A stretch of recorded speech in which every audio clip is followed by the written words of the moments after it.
Hi everyone. Today one of the challenges of my afternoon is to try and have a little think about the crane idea I had for the dock part of the MOC. And yeah, it's been a bit of a challenge, but we'll see what we come up with today, and hopefully we can get through and maybe even finish off making the crane.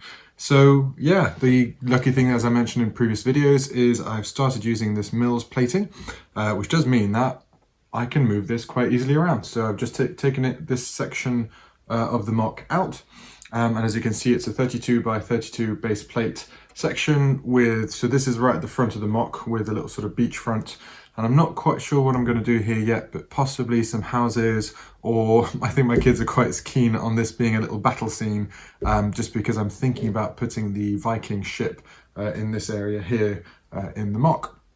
So yes, you can see, so a 32 by 32 base plate, and then we've got a smaller 8 by 32 area here, made up of two 8 by 16 plates on the bottom. And yeah, so that's all held together with the Mills plating. So that's a pretty solid plate, a little bit better than the last demonstration in my previous videos. So yeah, just a little bird's eye view shot now, just to demonstrate the plate again in a little bit more detail. So obviously I've got to finish off the water detail in the area, similarly to what I'm doing here with the 2x1 tiles with the trans blue, adding in a couple of wave elements here and there. I'm not quite finished with the rock section sort of here. Actually, you can see on this end of the plate that actually there's holes going into the bottom of this elevated rock area here. So a little bit more to do on that. We'll see what we get around to today. So this was the area I was wondering about, the potential battle scene, or possibly making some small houses, maybe with an open back so you can actually see into them, and maybe have a little bit of sort of a play feature there. So yeah, a couple of ideas going on. But today the idea would be, in this area here, I'm thinking about making a little crane. Now the challenge has been sort of looking through a couple of ideas, trying to figure out how it will look to be in keeping with the period. So realistically, from a size point of view, we're probably not looking at making anything much bigger than sort of a 4x4 plate. And one of the things that I've sort of noticed on a lot of these pictures that I've been doing my research on online, is that they actually were very mixed in terms of the potential designs that they had at the time. There does seem to be one mainly common theme, and I think this is something that I'm very keen on adding to my design somehow, is an actual wheel element. So what I'm potentially thinking about doing is having a design with a tall sort of post that would come sort of straight up, potentially looking at having a wheel on either side of that, and then there'd be some kind of axle potentially here, and then the idea would be that there would be sort of a tall section going down like this. Now there does seem to be quite a lot of these kind of designs that I can find online. How authentic they are or not, I'm not overly sure, but then it's possibly whether or not they'd need some kind of support like that. Not sure if I'm going to have an actual string component to it that would then sort of go up and then actually have some kind of hook here, but that's not actually something that I have yet, or have full stop. So it's whether it's something that I would look at adding. So I think one thing that would be quite cool would be if we did have a feature, if we did attach a string to it, that would be able to lower and sort of increase in height of this sort of anchor up and down. And I think the way that I would do it is I've actually got a couple of these bits here from some old sets.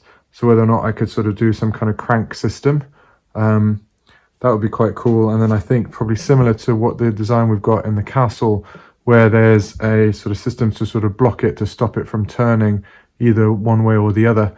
That might be quite a cool idea. But yeah, so just a couple of thoughts. I think the things it's got to have, definitely this kind of large height with a large transverse spar, looking at some support on both ends, most likely, and definitely some kind of wheel element. I think that's something I'm very keen on doing. But whether it goes this way or whether actually it ends up sort of going that way and turning this on this axis rather than on this axis. I'm not too sure, but we'll see. One luxury idea would be if it could actually sort of pivot. I think that will take a little bit of thinking, but I do have some parts to sort of do something like that. So I was trying to experiment with some different techniques, connectors, and also textures with some more square bits and round sections as well, and try and do the double limb element as I saw in my diagram here. So yeah, here's a first basic prototype. Yeah, I mean, I'm pretty happy with how that sort of looks. Obviously, it's very, very rough. I used this connection idea actually from the new Eldorado set, and I knew I'd be taking some inspiration from it. So with a couple of these eye-hole pieces towards the end, and then attaching them actually with this modified 2x1 plate. I think that's actually a really, really nice idea, and I think it actually sort of adds a sort of a metal and wood look to it, which I'm really quite happy with. I think I got the angle that I was kind of looking for, and I'm looking for a sort of rotation aspect here. Obviously this is not quite the right sort of structure, but if I was to add a rotating element from a sort of a Technic pin, then I should be able to sort of swivel that round, which I think is a pretty cool idea.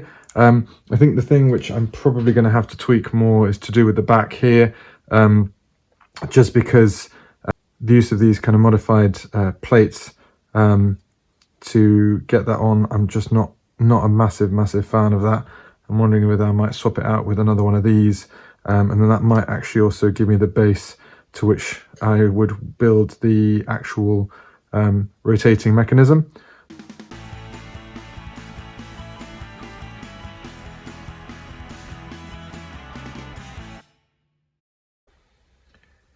And there we have the finished article, hopefully.